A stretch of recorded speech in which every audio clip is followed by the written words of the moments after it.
ಒಂದು ಒಳ್ಳೆಯ ಸಂಡೆಯ ಬಾಡೂಟ ಇದು. ದೊನ್ನೆ ಬಿರಿಯಾನಿ ವೆರಿ ಸ್ಪೆಷಲ್ ಶಿವಮೊಗ್ಗದಲ್ಲಿ. ಒಂದು ತಿಂತೀರಿ ಮೊಟ್ಟಿ ಮೊಟ್ಟಿ ತಿಂತೀರಿ? ಮೊಟ್ಟಿ ಹೇಳು ತಿಂಗಿತ್ತಮ್ಮ ಮೊಟ್ಟೆ. ಏನು ಹೆಸರು? ದೊನ್ನೆ ಬಿರಿಯಾನಿ. ಯಾರಾದರೂ ಬರ್ಬೋದು ಶಿವಮೊಗ್ಗದಲ್ಲಿ ಊಟ ಮಾಡೋಕ್ಕಂತ ಹುಡುಕಿದ್ರೆ ಬೆಸ್ಟ್ ಬಿರಿಯಾನಿ ಹೌಸ್ ಇದು. ಸಗದಾಗಿತ್ತು, ಟ್ರೈ ಮಾಡಿ ಶಿವಮೊಗ್ಗಕ್ಕೆ ಬಂದರೆ. ಓಕೆ, ಟ್ರೈ ಮಾಡಿ ಯಾರಾದ್ರು ಬರೋರಿದ್ರೆ. ಚಿಕ್ಕಪೇಟೆ ದೊನ್ನೆ ಬಿರಿಯಾನಿ ಅಂತ ಫ್ಯಾಮಿಲಿ ರೆಸ್ಟೋರೆಂಟ್ ಇದು. Very special and neat and clean. ಹೊಸದಾಗಿ ಓಪನ್ ಮಾಡಿದ್ದಾರೆ. ಪ್ರತಿ ಸತಿ ಅದೇ ಜಗಳ, ಅದೇ ಒದ್ದಾಟ, ಅದೇ ಕಿರಿಕಿರಿಗಳ ನಡುವೆ ಬಟ್ಟೆ ಪ್ಯಾಕಿಂಗ್ ಮಾಡಿಕೊಂಡು ನಾವು ಹೊರಟು ಒಂದು ಮದುವೆಗೆ. ನಮ್ಮ ಮನೆಯವರ ಫ್ರೆಂಡ್ ಅವರ ಮೈದ್ನನ ಮದುವೆ ಇದು. Very special. ತಮ್ಮನಿಗೆ ಗಂಡನ ತಂಗಿಯನ್ನು ತೊಗೊಂಡ್ರು. ಒಂದು ಕೊಟ್ಟು ಒಂದು ತೊಗೊಂಡಿರೋ ಥರ ನಾವು ಹೊರಟ್ವಿ. ಇದೇ ಸಾಗರದಲ್ಲಿದ್ದಂತಹ ಮದುವೆ. ಇದು ಸಾಗರದ ಗ್ರೌಂಡ್. ರೈಟಲ್ಲಿ ಕೆರೆ ಇದೆ, ನೋಡ್ತಿರ್ಬೋದು. ದೊಡ್ಡದಾದ ಒಂದು ಬಾವುಟ ಇದೆ, ಇಂಡಿಯಾ ಫ್ಲ್ಯಾಗ್. ನೈಟ್ ಹೋಗೋ ಪ್ಲ್ಯಾನ್ ಇರಲಿಲ್ಲ, ಆದರೂ ಸಿಂಪಲಾಗಿ ರೆಡಿಯಾಗಿ ಹೊರಟ್ವಿ ನಾವು.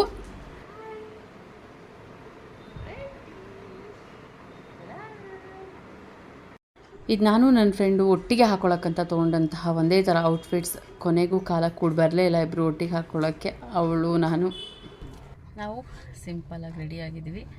ಪ್ಲ್ಯಾನ್ ಇರಲಿಲ್ಲ ಮೆಹಂದಿ ಹೋಗೋಕ್ಕೆ, ಬಟ್ ಔಟ್ಫಿಟ್ಟಿಂದ ಹಿಡಿದು ಟೈಮಿಂಗ್ಸ್ ಎಲ್ಲ ಪಕ್ಕ ಮ್ಯಾಚ್ ಆಗ್ತಾಯಿದೆ. ಮೆಹಂದಿ ಅಂತೆ ಹುಡುಗನ ಕಡೆಯವರಾಗಿರೋದ್ರಿಂದ ನಾವು ಹುಡುಗ ಹುಡುಗಿ ಇಬ್ಬರು ರಿಲೇಟಿವ್ಸೇ ಅವ್ರ ಮನೆಗೆ ಹೋಗ್ತಾ ಇದ್ವಿ. ಮೆಹಂದಿ ಮುಗಿಸ್ಕೊಂಡು ಊಟ ಮುಗಿಸ್ಕೊಂಡು ಸೀದಾ ಬಂದು ರೂಮಲ್ಲಿ ಮಾಡ್ಕೊಂಡು ಬೆಳಗ್ಗೆ ಹೋಗೋ ಥರ ಮದುವೆಗೆ ಪ್ಲ್ಯಾನು. ಎಲ್ಲರೂ ವಿಶ್ ಮಾಡಿ ಹುಡುಗ ಹುಡುಗಿಗೆ ಕಂಗ್ರ್ಯಾಚುಲೇಷನ್ಸ್ ಅಂತ, ಆಲ್ ದಿ ಬೆಸ್ಟ್ ಅಂತ, ಹ್ಯಾಪಿ ಮ್ಯಾರಿಡ್ ಲೈಫ್ ಅಂತ ವಿಶ್ ಮಾಡೋದ್ರಿಂದ ಎಲ್ಲರಿಗೂ ಒಳ್ಳೆಯದಾಗುತ್ತೆ, ಎಲ್ರಿಗೂ ಖುಷಿಯಾಗುತ್ತೆ ಅಲ್ವಾ? ಎಲ್ರಿಗೂ ಇತ್ತೀಚಿನ ಎಲ್ಲ ವ್ಲಾಗ್ಸ್ ಕಂಟೆಂಟ್ಸ್ ಇಷ್ಟ ಆಗ್ತಿದೆ ಅಂತ ಭಾವಿಸ್ತೀನಿ. ಇಷ್ಟ ಆದಲ್ಲಿ hit like, share and subscribe ಅಂತ ಹೇಳ್ತಾ ಎಲ್ಲರೂ ವಿಡಿಯೋನ ವ್ಲಾಗ್ನ ಪೂರ್ತಿಯಾಗಿ ನೋಡಿ ನಿಮ್ಮ ಫ್ಯಾಮಿಲಿ ಆ್ಯಂಡ್ ಫ್ರೆಂಡ್ಸ್ ಯಾರಾರಿದ್ದರೆ ಅವರಿಗೆ ಸಜೆಸ್ಟ್ ಮಾಡಿ ಸಬ್ಸ್ಕ್ರೈಬ್ ಮಾಡ್ಕೊಳ್ಳೋಕ್ಕೆ, ವ್ಲಾಗ್ನ ಕಂಟಿನ್ಯೂ ಆಗಿ ನೋಡಲಿಕ್ಕೆ. ನಿಮಗೇನಾದರೂ ಹೊಸ ಥರ ಕಂಟೆಂಟ್ ಬೇಕು, ಈ ಥರ ಮಾಡಿ ಅಂತ ನಿಮಗೇನಾದರೂ ಅನಿಸಿಕೆ ಅಭಿಪ್ರಾಯಗಳಿದ್ದಲ್ಲಿ ಕಾಮೆಂಟ್ ಸೆಕ್ಷನಲ್ಲಿ ತಪ್ಪದೇ ಕಾಮೆಂಟ್ ಮಾಡಿ. ನಾನು ಬೆಂಗಳೂರಿಂದ ಬಂದಿದ್ದು ಮತ್ತು ಮೆಹಂದಿದು ಸೇರಿಸಿ ಒಂದು ಸ್ಮಾಲ್ ವ್ಲಾಗ್ ಮಾಡಿ ಹಾಕ್ತೀನಿ. ನಾಳೆದು ಮದುವೆ ಸಪ್ರೇಟ್ ಹಾಕ್ತೀನಿ. ನೋಡೋಣ ಹೇಗಿರುತ್ತೆ ಅಂತ. ಹೆಚ್ಚು ಕ್ಲಿಪ್ಪಿಂಗ್ಸ್ ತೊಗೊಳಕ್ಕೆ ಹೋಗಲ್ಲ, ಒಂದೆರಡು ತೊಗೊಂಡು ಹಾಕ್ತೀನಿ. ಐ ಹೋಪ್ ನಿಮಗೆಲ್ರಿಗೂ ಇಷ್ಟ ಆಗ್ಬೋದು. Please do subscribe and watch. ಇವಾಗೇನು ಮದುವೆ ಹುಡುಗಿ ನೋಡ್ತಾ ಇದ್ದೀರಾ, ಇವರು ನಮ್ಮನೆಯವರ ನನ್ನ ಹಸ್ಬೆಂಡ್ ಅವರ ಕ್ಲೋಸ್ ಫ್ರೆಂಡನ್ನ ತಂಗಿ, ಇವರು ಆಂಟಿ ಮಗಳು. ಇವ್ರದೇ ಮದುವೆ. ಹುಡುಗ ಬಂದು ಅವರ ಹೆಂಡತಿಯ ತಮ್ಮ. ಒಂದು ತೊಗೊಂಡು ಒಂದು ಕೊಡೋ ಥರ, ಕೊಟ್ಟು ತೊಗೊಳ್ಳೋ ಥರ ಸಂಬಂಧ ಬೆಳೆಸಿದ್ದಾರೆ. ತುಂಬ ಇಷ್ಟ ಆಯಿತು. ತುಂಬಾ ಕ್ಲೋಸ್ ಫ್ರೆಂಡ್ಸ್ ಇವರೆಲ್ಲರೂ. ಸೊ ಅವ್ರು ಕರೆದು ನಾವು ಹೋಗಿಲ್ಲ ಅಂದರೆ ಹೇಗೆ ಅಲ್ವಾ, ಹಾಗಾಗಿ ಬಂದ್ವಿ. ಪಾಪು ಹತ್ರ ಮಲ್ಕೊಂಡಿದ್ದ. ನಾನು ಮ್ಯೂಸಿಕಲ್ಲಿ ತೋರಿಸ್ತಾ ಹೋಗ್ತೀನಿ ವ್ಲಾಗ್ಸು ನೆಕ್ಸ್ಟಿಂದ ಬರೋದೆಲ್ಲ ನೋಡಿ. ಇಷ್ಟ ಆಗ್ಬೋದು ನಿಮಗೆ, ಖಂಡಿತ ಮರೀದಿರ. Hit like, share and subscribe. ಇದು ಒಂಥರ ಹಸೆ, ಮೆಹಂದಿ, ಸಂಗೀತ್ ಎಲ್ಲ ಆಗಿತ್ತು. ಇದು ಹುಡುಗಿ ಮನೆಯಲ್ಲಿ ಇದನ್ನು ಇಟ್ಕೊಂಡಿದ್ರು. ಹುಡುಗನ ಮನೇಲಿ ಒಂದೆರಡು ದಿವಸ ಮುಂಚೆನೇ ಮಾಡಿದ್ರಂತೆ. ಇಲ್ಲಿ ಎಲ್ಲ ಮಕ್ಕಳು ಹಾಡು, ಡ್ಯಾನ್ಸು ಎಲ್ಲ ಮಾಡ್ತಿದ್ರು. ಜೊತೆಲಿ ಮೇಲೆ ನಿಂತಿದ್ದಾರಲ್ಲ ಒಬ್ಬರಣ್ಣ, ಅವ್ರು ಕೂಡ ತುಂಬ ಒಳ್ಳೆ ಸಿಂಗರ್. ಅವರು ಎಷ್ಟು ಚೆನ್ನಾಗಿ ಹಾಡು ಹೇಳ್ತಿದ್ರು ಅಂದರೆ, ಪ್ರದೀಪ್ ಅಂತ, ಪ್ರಶಾಂತ್ ಅಂತನೇನೋ ಹೆಸರು ಅವ್ರದ್ದು. ಎಲ್ಲ ಮಕ್ಕಳಿಗೂ ಎಂಕರೇಜು ಮಾಡ್ತಿದ್ರು. ಆಲ್ಮೋಸ್ಟ್ ಅಲ್ಲಿ ಹಾಡಿ ಡ್ಯಾನ್ಸ್ ಮಾಡಿದಂತಹ ಎಲ್ಲರೂ ಬೆಸ್ಟಾಗಿ ಡ್ಯಾನ್ಸ್ ಮಾಡ್ತಾಯಿದ್ರು. ಮದುವೆ ಹುಡುಗಿದು ಬರ್ತಾ ಹೋಗುತ್ತೆ ಡ್ಯಾನ್ಸು, ನೀವು ನೋಡ್ಬೋದು.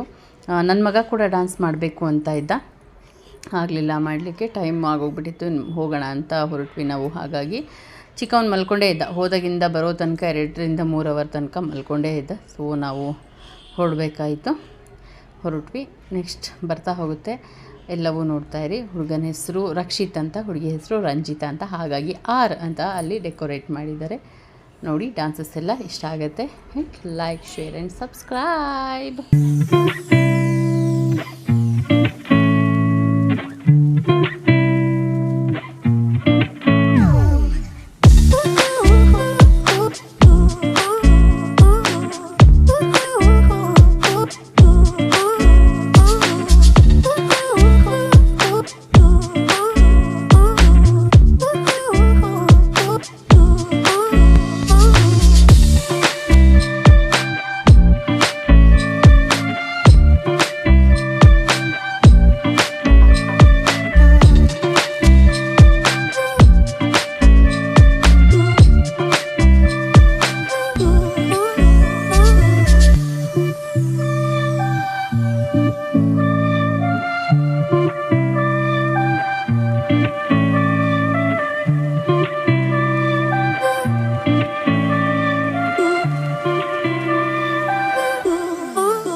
ಒಬ್ಬ ಸಂಗೀತಗಾರ. ಯಾಕೆಂದ್ರೆ ಯಾವುದೇ ಬೆನ್ನ ಎಲುಬಿಲ್ಲದೆ, ಯಾವುದೇ ಸಹಕಾರ ಇಲ್ಲದೆ ಮ್ಯೂಸಿಕ್ ಅನ್ನು ಅಳವಡಿಸಿಕೊಂಡು ಹಾಡುವುದು ಅಷ್ಟು ಸುಲಭವಲ್ಲ. ಆ ನಿಟ್ಟಿನಲ್ಲಿ ನಮ್ಮ ಮಹೇಶ ಅದ್ಭುತ ಸಾಧನೆಯನ್ನ ಮಾಡಿದ್ದಾನೆ. ಅವನಿಗೆ ನಿಮ್ಮ ಮನೆಯವರೆಲ್ಲರ ಪರವಾಗಿ ತುಂಬ ಹೃದಯದ ಧನ್ಯವಾದಗಳು. ಪ್ರತಿಯೊಬ್ಬರಲ್ಲೂ ಒಂದು ಕಲೆ ಇರುತ್ತೆ. ಆ ಕಲೆ ಬರೀ ಬಾತ್ರೂಮ್ನಲ್ಲಿ ಆಗ್ಬಾರ್ದು. ಇಂಥ ವೇದಿಕೆಯಲ್ಲಿ ಸಿಕ್ಕಿದಾಗ ಅದನ್ನ ಪ್ರಸ್ತುತಪಡಿಸಬೇಕು. ನಾನು ಇಷ್ಟು ದಿವಸ ರಾಜು ಮಗಳು ಡ್ಯಾನ್ಸ್ ಮಾಡಿದ್ ನೋಡೇ ಇಲ್ಲ, ನಾವೇ ನೋಡಿಲ್ಲ, ಯಾರು ನೋಡಿಲ್ಲ. ಆದ್ರೆ ಮದುವೆ ಆಗ್ತಾ ಇದ್ದೇನೆ, ಏನೋ ಒಂದು ಹುಮ್ಮಸ್ಸು ಹುರುಪು. ಇವತ್ತು ತುಂಬಾ ಚೆನ್ನಾಗಿ ಅಭಿನಯನ ಮಾಡಿ ಡ್ಯಾನ್ಸ್ ಮಾಡಿದ್ರು. ಅವಳಿಗೆ ಧನ್ಯವಾದಗಳು. ಹೀಗೆ ಆ ಪ್ರತಿಭೆ ಇದೆ, ಅದನ್ನ ತೋರ್ಪಡಿಸಲಿಕ್ಕೆ ವೇದಿಕೆ ಸಿಗೋದಿಲ್ಲ. ವೇದಿಕೆ ಇದ್ರೂ ನಿಮ್ಮಂತ ಜನ ಇರೋದಿಲ್ಲ. ಅದು ಬಾತ್ರೂಮ್ ಸಿಂಗರ್ ಆಗುತ್ತೆ.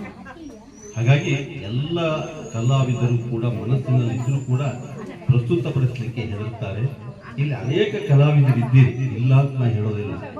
ಆದ್ರೆ ಮನಸ್ಸಿನಲ್ಲಿ ಒಂದು ತುಳುಕು, ನಾ ಹಾಡಿದ್ದು ಕಾಗೆ ಹೆಂಗೆ ಕೇಳಿದ್ರೆ, ಕತ್ತೆ ಹೆಂಗೆ ಕೇಳಿದ್ರೆ, ಅವ್ರು ಏನ್ ಹೇಳ್ತಾರಂತ ಚಪ್ಪಾಳೆ ತಡ್ತಾರೆ. ಹೌದು, ನಾಳೆ ಅಲ್ಲಿ ಹೋಗ್ಕೊಂಡು ಬೈದ್ರೆ, ಈ ತರ ಎಲ್ಲ ಒಂಥರ ಮನಸ್ಸಿನಲ್ಲಿ ತುಮಳಗಳು ಜಾಸ್ತಿ ಆಗುತ್ತೆ. ಆದ್ರೆ ಇಂಥ ವೇದಿಕೆ ಸಿಕ್ಕಿದಾಗ ಪ್ರತಿಯೊಬ್ಬರು ಕೂಡ ತಮ್ಮ ಪ್ರದರ್ಶನವನ್ನು ನೀಡಿದಲ್ಲಿ ನಿಜವಾಗ್ಲೂ ಕೂಡ ನಿಮ್ಮ ಪ್ರತಿಭೆ ಹೊರಹೊಮ್ಮುತ್ತೆ ಹೇಳೋದ್ರಲ್ಲಿ ವ್ಯತ್ಯಾಸ ಇಲ್ಲ.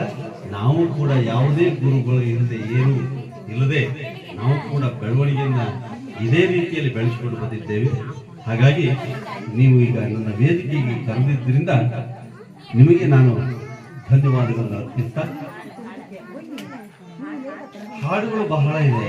ಆದರೆ ನಾನು ಜನಪದ ಶೈಲಿಯ ಹಾಡುಗಳನ್ನೇ ಜಾಸ್ತಿ ಹಾಡ್ತಕ್ಕಂಥದ್ದು, ಲಾವಣಿಗಳನ್ನು ಹಾಡ್ತಕ್ಕಂಥದ್ದು ಇವೆಲ್ಲ ಬಹಳ ಇದೆ. ಅಂದ್ರೆ ಅದು ಶ್ರುತಿಬದ್ಧವಾಗಿರುತ್ತೆ.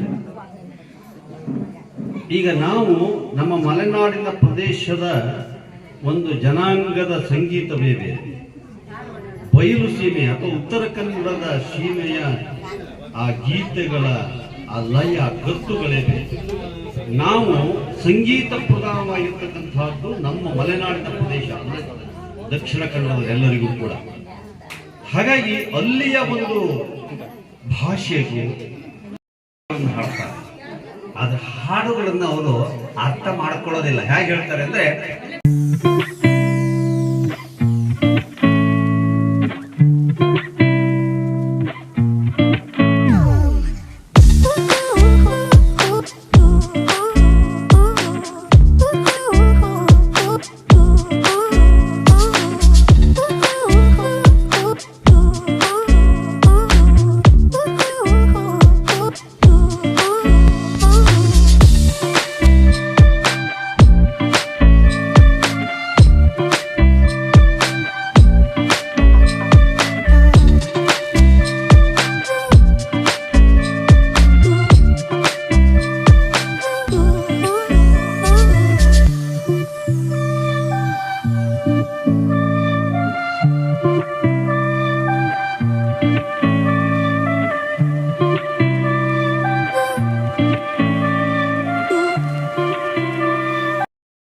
ಹೇಳ್ತಕ್ಕಂಥನ್ನ ಅಂದ್ರೆ ಮೋಸ ಮಾಡ್ತಾರಲ್ಲ, ಅವ್ರನ್ನ ತಗಡಿಗೆ ಹೋಲಿಸಿದ್ದಾರೆ. ಹೇಗೆ ಕೇಳಿ,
ಎಲ್ಲ ಮುಗಿಸ್ಕೊಂಡು ಬಂದು ಮುಗೀತು.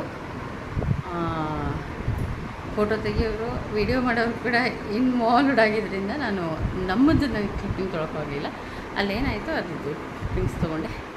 ಸಾಧ್ಯ ಆದರೆ ಅಷ್ಟು ದಿನದೊಳಗಡೆ ಏನಾದರೂ ಆ ಫೋಟೋಸ್ ಅದನ್ನು ಕ್ಲಿಪ್ ಟ್ರೈ ಮಾಡ್ತೀನಿ.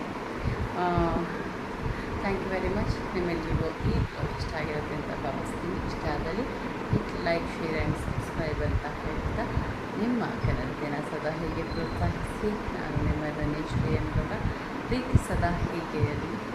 ನಮಸ್ಕಾರ.